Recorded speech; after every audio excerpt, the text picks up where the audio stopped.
that you have entered into a Zen hall, and there's no other hall like this. This talk is dedicated to the Jukai ceremony this afternoon.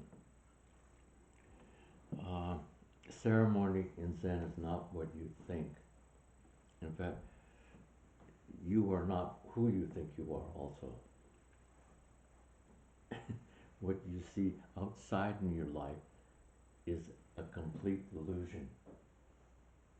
And you should realize that, because you don't have to suffer. Suffering is optional. It's a conditioned world. And that's what everyone lives by. Zen precept is a sharp cut with the Vajra, right through the conditioned world to see what it actually is, what's real. So the moment you were born, the conditioned reality took its effect. Everything was outside, even your nourishment.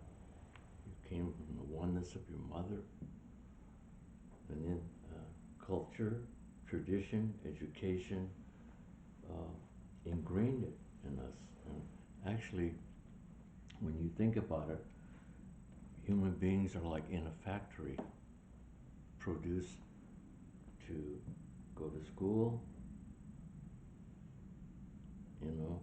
so many years, you graduate, you get a degree, there's no break, then you get a job. I mean, is this life? You get a job, and maybe it's the job you studied for, and you're really inspired, but when you get into the job with the people and the company, it's a bondage. It's not joyous, it's not happy. And then you have children, you commute maybe 30, 40 years on the highway to support your family.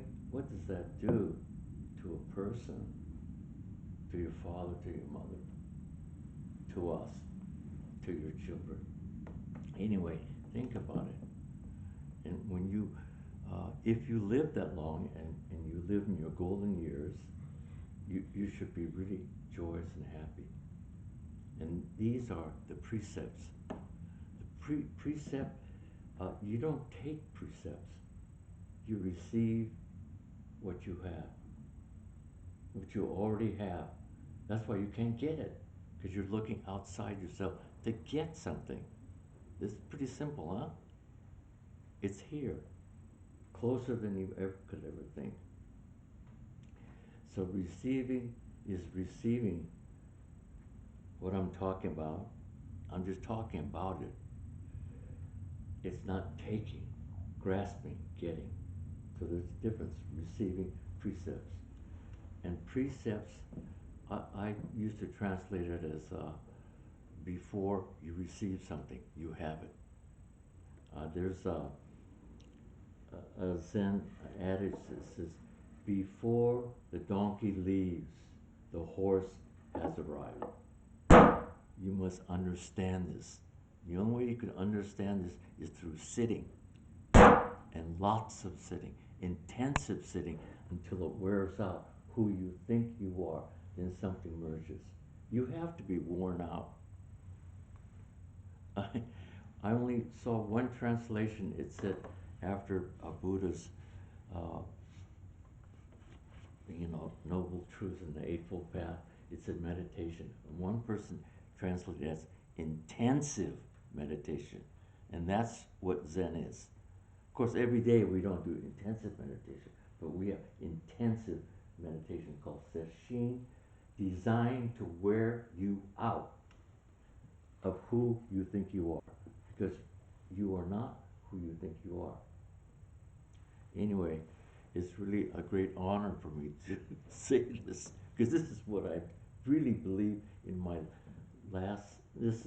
my birthday I'll be 89 next week. So these are my happiest years of my life. And I can share you this. And actually, I read this to my wife Shinko last night, and we both got inspired. it's actually from. I don't know how much time I have to read this, and I'll add additional comments. The essence of Buddha ancestors. Who were they?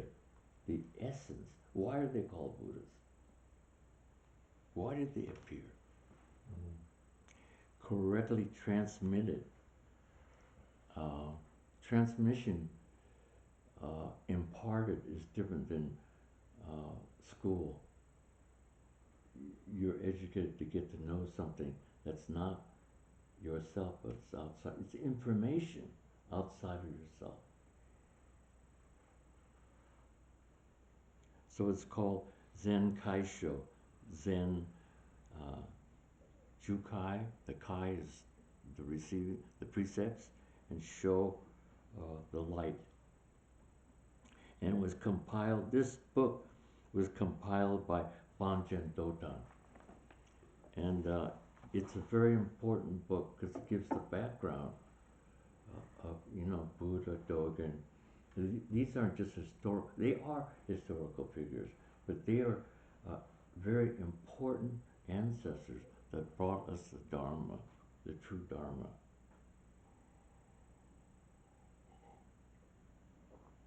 And there was war when Buddha was alive. There was disease. In fact, he he was born a princess. He went outside the palace and he saw the suffering, old age, sickness, and death. I mean, even if you prime your body, do good athletics, ride bicycles, do marathons, play for the NBA, your body will take on its course.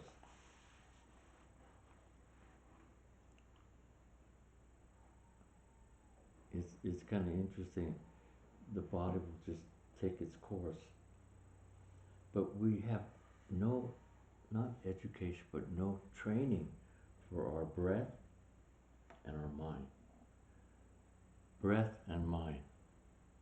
The mind controls, the breath controls the mind controls the body. We have all kinds of exercises in yoga places, but the breath and the mind, you have to know how to use them. In other words, your thinking will overtake your life, your conceptual idea of reality, of your imaginary reality, which you live in, which the conditioned world lives in. And why Buddha was great? Because he proclaimed the cessation of suffering. Isn't that a great statement? I mean, for anyone in humanity to say there's a cessation to suffering. And what is the suffering? The suffering is our greed, our attachment. Inside, deep inside, is our hate and anger and our ignorance. And Trungpa described ignorance also as confusion. So those three is the major party that rules the world. It's not the Republicans, it's not the Democrats. Politics is ruled by the major party, which is greed, anger, and ignorance. I mean, it just dawned on me. What a sad shape humanity is in. And of course, when you look around the world, we are in a very sad shape. And we need to work hard on ourselves, not just to benefit ourselves, but to benefit all people. Okay? The Jukai ceremony is not just to benefit yourself, but to benefit everyone, even people you don't like. That's hard, huh? Even the people you don't like, but you think about it. Okay? So this is the beginning, and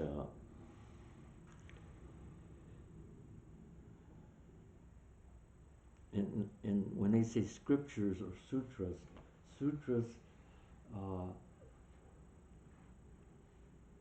was not proclaimed by anyone. So that makes it pure and true. Well, when it's proclaimed by someone, that means I did it, you did it, but it's not that I nor this I. It's someone within yourself that's greater than who you think you are. Did these sutras, and when they're scriptures, they're written, but they are the universe. It leaves nothing out. The bad and the good are looked at completely different. So that's 20 minutes already. We haven't even gotten into this, but you have to make this short. So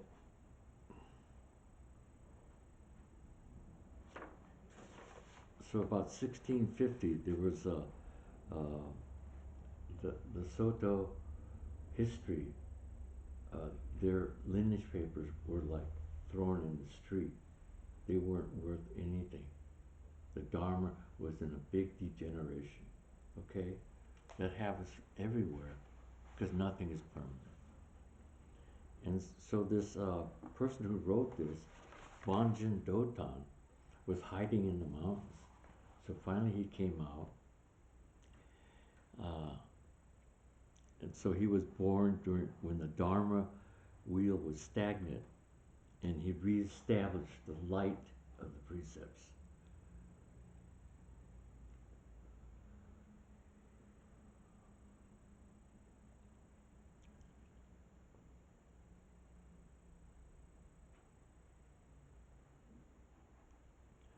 So Bonjin Dotan, after he came out of hiding during many years in the deep mountains, I happened to visit an old monastery in a dark alley. After an important evening or informal evening lecture, the abbot of the monastery handed me a scroll of calligraphy. When I looked at it, I saw that it was Kyogo's essence of Indra's net. When I had the opportunity, I read it 100 times to get a glimpse of illumination. How many times do you read something? Once, twice, 3 times is a lot. But how could a person read it 100 times? Because you have the resolve to find out what is true and what is the cessation of suffering. Not reading about it, not theory, not principle, but actual ultimate reality. There's a saying, you are always in the palm of Buddha's hand. And you know, America's a free country, but not so. No matter who the politicians are, you are still under cause and effect.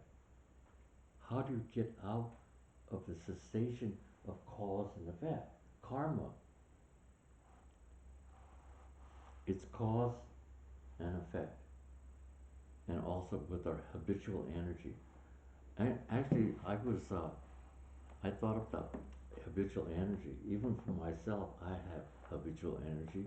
One was where I place the wastebasket in my bedroom. So usually I place it maybe 4 feet from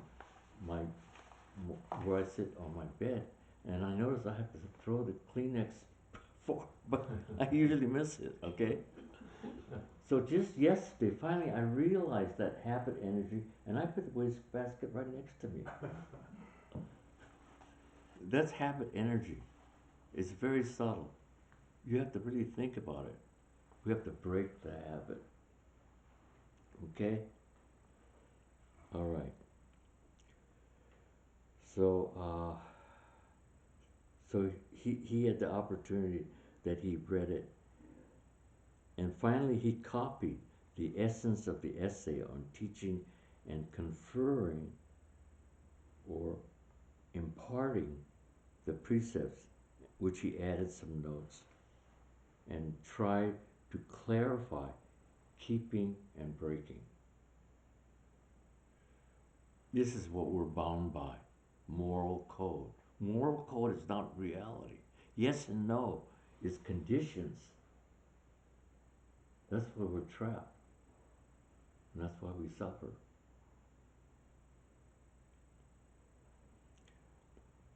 The intention is before action. Before thinking, there's intention.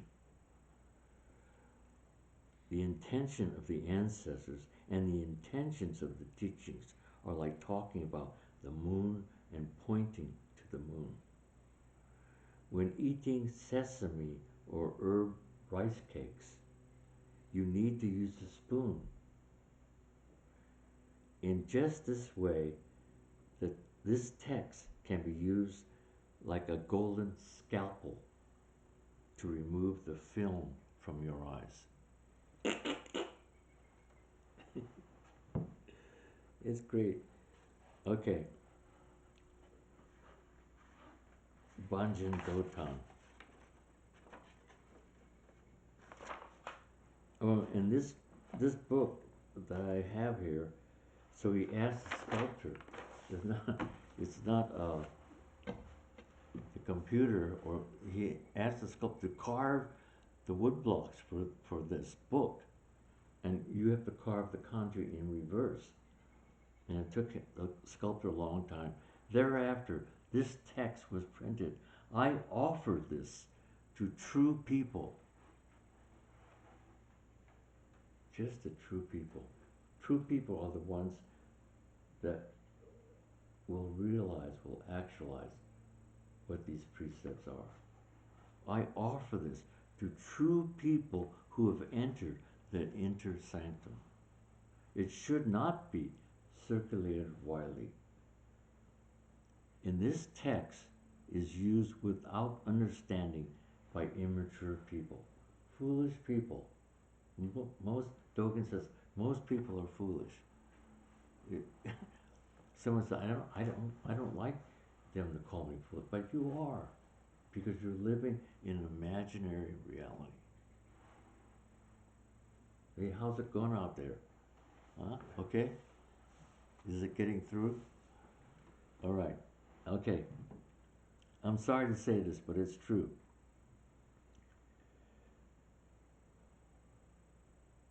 Without understanding by foolish people, I put that in myself. It's immature people. It cannot help but cut their hands and injure their feet. So I say this, but my intention is not to possessively withhold this book.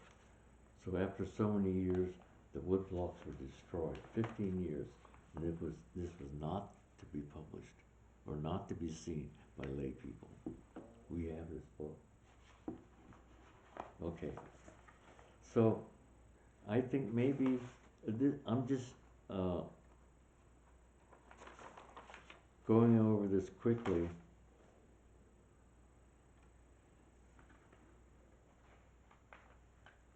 Kyogo was a great Zen teacher, and he said in his discussion on the precepts of not stealing, okay? According to real teachings of the Mahayana, it is a mistake to steal, while being confused about the true marks of not to steal. See, this is the moral code. I was going to say don't smoke, but don't lie, don't steal, don't kill. This is the finger shaking. And when Suzuki-roshi used the word should, it's not the finger, it's as it is, how reality actually is, not what you think it is, but how it is. Okay? Being confused about the true marks of not to steal. At the level of this provisional teaching, there is the mistake of thinking that illusory things are real. So everything you see outside yourself and name is not real. And that's why in the Dharma's negation, do people follow me? It's not real. As soon as you give it a name, you're separated from that existence. Isn't that true? And so that's why the negation is the affirmation of what it is. That's why you have to negate the condition to see the non-condition. It's a much better way to live. It's real living. It's real people.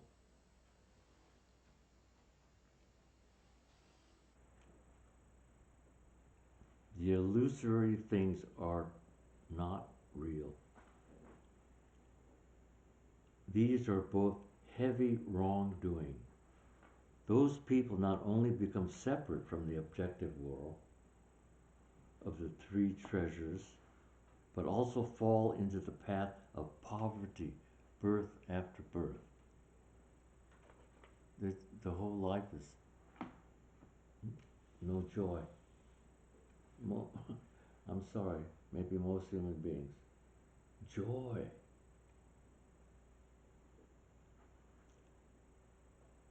They fall into the path of poverty. This is not sin, this is fact.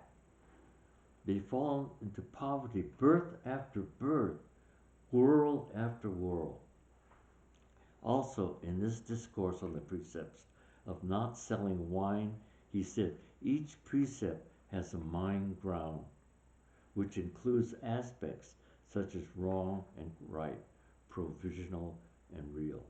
In this way, I quote the essence when I am discussing the provisional teachings. Okay, so just a very short glimpse. When you take refuge, uh, you are not taking refuge in greed and desire, anger and hatred. You can't get angry anymore. How about that? Because that's the self. That's the self who you think you are when you're angry. That's number 9 precept. If you don't have the construction of the self, you don't get angry. Because it's the self who you think you are gets angry. Okay? Hey, is that kind of clear? A little bit? Yeah, okay. Okay, so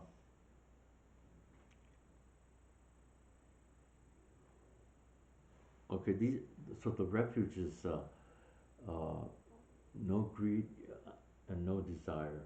I mean, I have a desire to live as long as I can, but desire in the other way. Not all desires, but desire in other ways that you become greedy, that you need more, okay?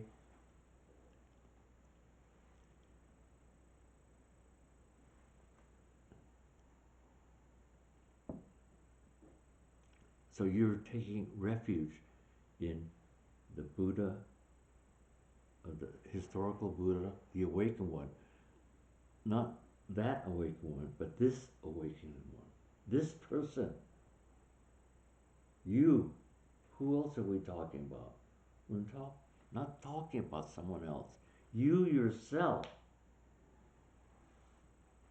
So it's like, wake up.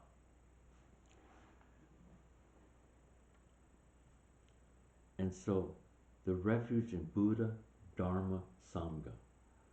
These are the 3 treasures. This is the greatest 3 treasures in the universe because it includes the universe. And it has 3 kinds of merit and virtue. Okay?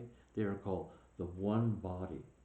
These 3 treasures are expressions in 3 different ways, but they are called the one body, the triple treasures, the manifested treasure, triple treasure, and the abiding and maintaining the triple treasures.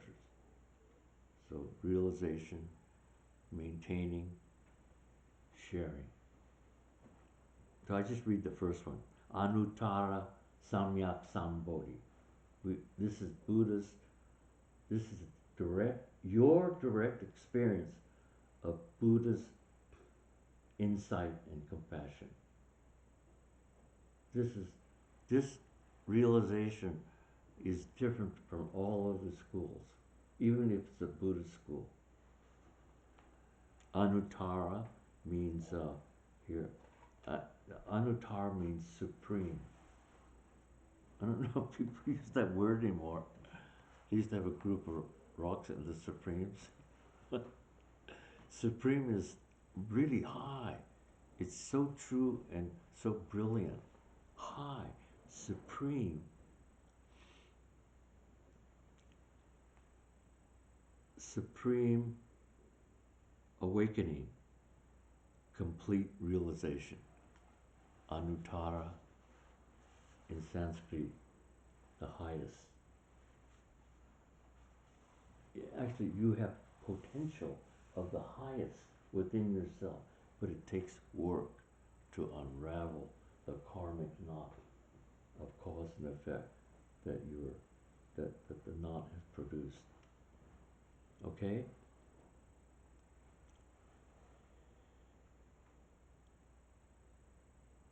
So Anuttara Samyak Sambodhi is called Buddha's treasure. That is the essence of Buddha. Its purity and freedom from dust is the Dharma treasure. The virtue of peace and harmony is the Sangha treasure. This is a true Sangha when there's peace and harmony. Not just a deep, profound peace that there's no thinking there anymore. But once in a while a thought. If you don't have that thought, you'll be dead. Okay? But one thought is not thinking. This is cultivated in your zazen, intensive zazen and daily zazen. And it could be in your life because you are with yourself. Okay, so that's just a short characteristic of the three treasures. And so I will just read about killing, which is, I thought, well, when I read the commandments, I thought the first commandment would be, don't kill. But I'm surprised it wasn't. So, this is what the Hojo-san will read in the Jukai ceremony, but I just read one. And this is Bodhidharma's precepts. Now these precepts, it's not about don't kill, don't steal, don't lie, don't get drunk. That's when you see precepts like that, you know how far down that religion has been worn down. These are not a moral code. But listen to this. This is how Bodhidharma presents the first one. Self-nature. Self-nature is your essence, which is the essence of all things. Your essence is the nature of all things. Self-nature is inconceivably wondrous, right? Inconceivably wondrous. In the everlasting Dharma, not raising a view of extinction is called not killing. So these 10 Bodhidharma one-mind precepts are emphasizing what you have, not what you don't have. You have it, but you have yet to discover it or realize what you have. Okay, so back to the first precept in Banjin Dotan's. The essay on the precept says, life is not to kill. Especially when you look at a baby, how could you even think of that? Life is not to kill. Okay, let the Buddha seed grow and succeed to the life of wisdom of the Buddha taking no life. Life is not killing. So the essence says living and dying are not before and after. This is the conditioned world that people live in. It's not, but it's not before and after. Just not taking life is manifesting the whole works. The whole works. Zenki. When we understand that life is the manifestation of the whole works, the words to kill and not to kill are not used as they are understood with worldly people. To kill and not to kill, that's how people understand life. When the three worlds they refer to in Buddhism is form, the world of form, the world of desire, the world of formlessness, action. Those are the three worlds. And different religions, including Buddhism, Theravadin Buddhism, they stay away from those three worlds. But Mahayana includes the three worlds. There's realization in all three worlds. They don't discard it.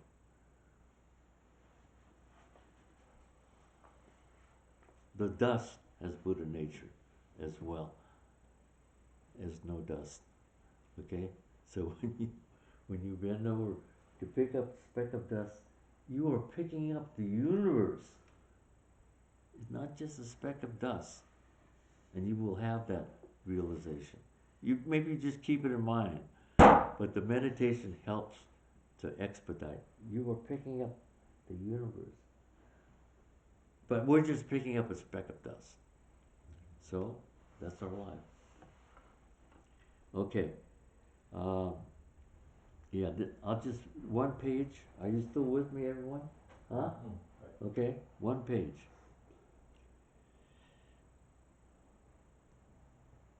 When the three worlds are mine only, and this is a difficult reality to understand. Mine only means that there's no objective world. This is very important because we're conditioned to the objective world. But there's no objective world. When there's no objective world, you realize what's here. It's called mind only, or consciousness. The consciousness doesn't go out. Once the consciousness goes out, you suffer. The consciousness stops without an object, and that is cultivated in Zazen. You should know this. Mind only, consciousness only, that means no objective world. And then the objective world. So your life can be like the Jodo Shinsho, Pure Land School. You go into your relative world, you see the guy on the Prime Video, and he smiles at you, and you smile at him. You don't detest him. Your world becomes the grocery store clerk, the stewardess, the people on the airplane that don't like you. You don't mind. You know when people discriminate against you immediately. They like you, they don't like you, but you don't mind. You just, or you need to smile. It's wonderful. It's the Pure Land. It's everywhere. Even though people don't smile at you or criticize you, it's the Pure Land.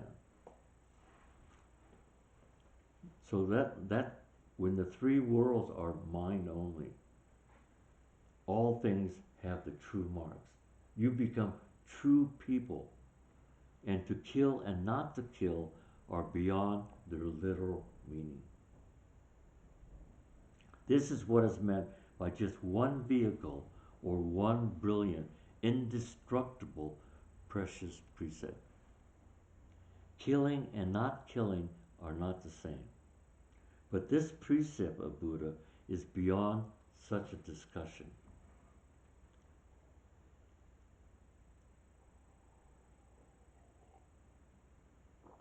With humans and devas, precepts, that is, precepts for the impure, bad results are brought forth by killing. But nothing is separated by beginning and end, just as the shadow comes along with the shape. So in the Shravaka, this is Theravada Buddhism, precepts, since the three worlds are detested, they hate the three worlds because it's form, it's desire, it's formless. That's why they're so puristic. The Shravakas, who are enlightened people, they're arhats, but they detest the three worlds. The truth of humans and devas are not sought after because they want no residual future karma. Although their intentions vary, they discriminate killing and not killing from the point of view of cyclical rebirth. All the versions of the Mahayana precepts, not killing, is found. Each instant of not to kill is not with reference to beginning and end. See, this is another condition people are thinking of that imprisons us, beginning and end. When does the satsang begin and when does it end? When does lunch? When will lunch start? Your life is governed by your ideas.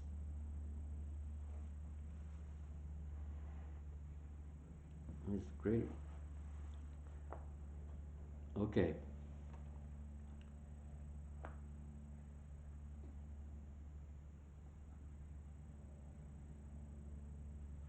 But is just not to kill. Oh, I have to read that sentence again. Each instance is not to kill, is not with reference to beginning nor end, but is just not to kill. Not to kill is mine only. Not to kill is the three worlds. Not to kill is sentient beings. Not to kill is not to kill. Not to kill is one precept. Not to kill is the 10 precepts. This understanding is the meaning of maintaining the Buddha's precepts. Besides this, do not expect any other results. You don't expect results when you're doing it. Because you aren't doing it. 2 more paragraphs. The precept light of the Buddha's issue from the mouth according to conditions and is not without causes.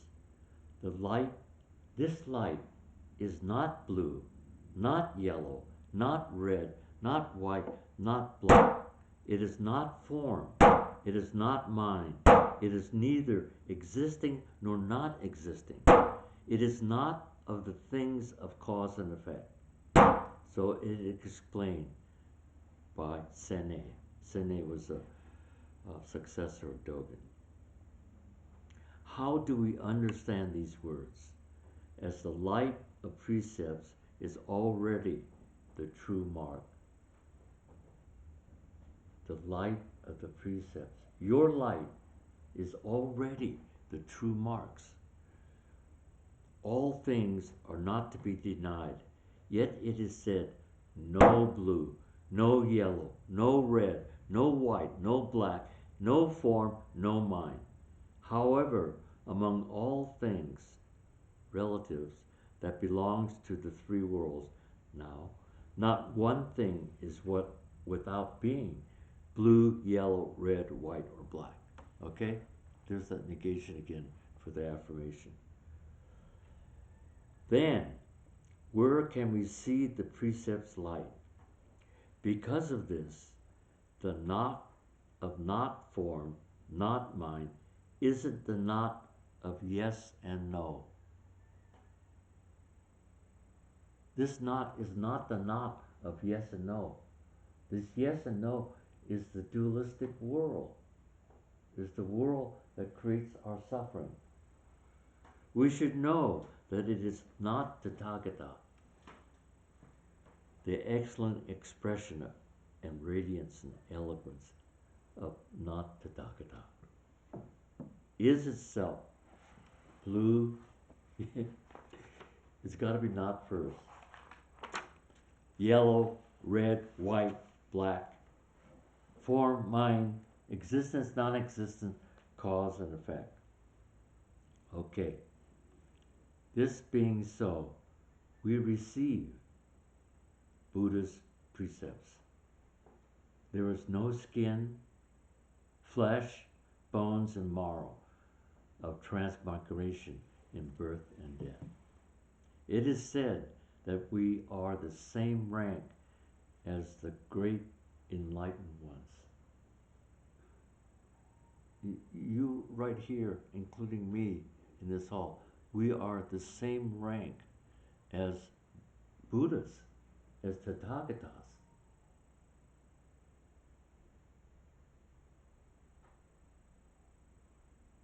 That's the 10th precept, that there's no distinction between Buddhas and sentient beings. You people here and the people outside are, there's no distinction between Buddhas and people, sentient beings, unrealized. There's no difference. That's the 10th precept.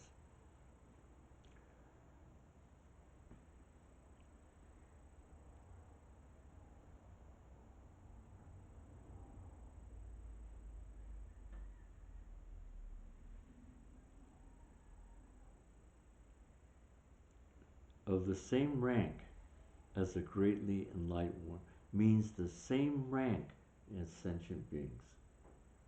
When we understand attaining the way together with all sentient beings on earth, what is there to be killed?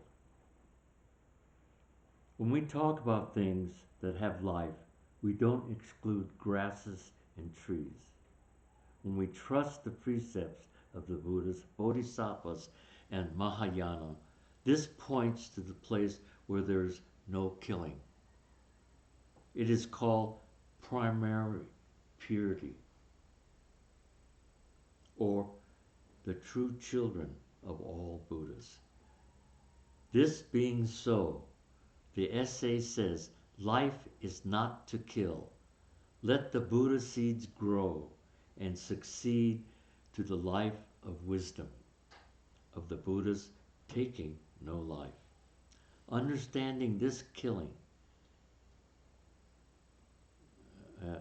just as I discussed before about this life of transmigration in birth and death, to judge killing or not killing goes against the principles of true life. Both killing and not killing violate the precepts. Killing and not killing, holding to the conventional sense, is violating the Buddha's precepts. Therefore, holding to the Shravaka, that's the Theravadin precepts, may be violating. It is violating the Bodhisattva precepts. In the same way, not killing is violating the precepts, and killing also is violating the precepts. We should keep this in mind. Thank you. Any questions? Roshi? Yeah. You kind of talked a little bit about the meaning of refuge in the Chinese. It's the two characters. Refuge? Yeah, refuge. It doesn't really mean the idea that we have in English so much of like a sanctuary, a separate place, refuge. That there's a sense of return of something to something new, but also something familiar. Yeah, a refuge. So, yeah, that's very important, because where can you go for refuge? It's like, for boats it would be a harbor. a refuge. We're, you know, I'm asking everyone here, where can you go for a refuge? Not your home. It should be your home. Where do you go for your refuge? You have to know that place.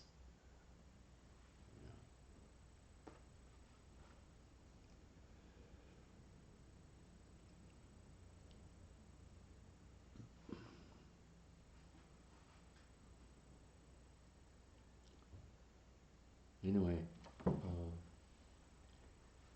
you could say the refuge is within yourself, but you have to train and you have to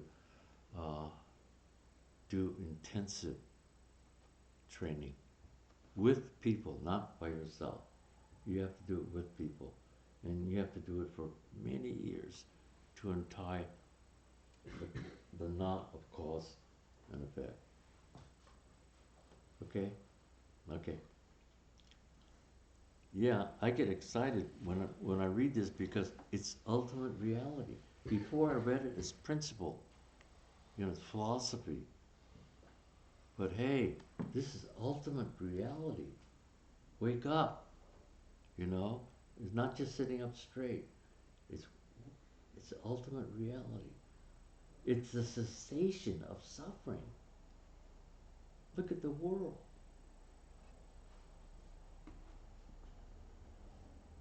Hardly anyone ever said that in human history.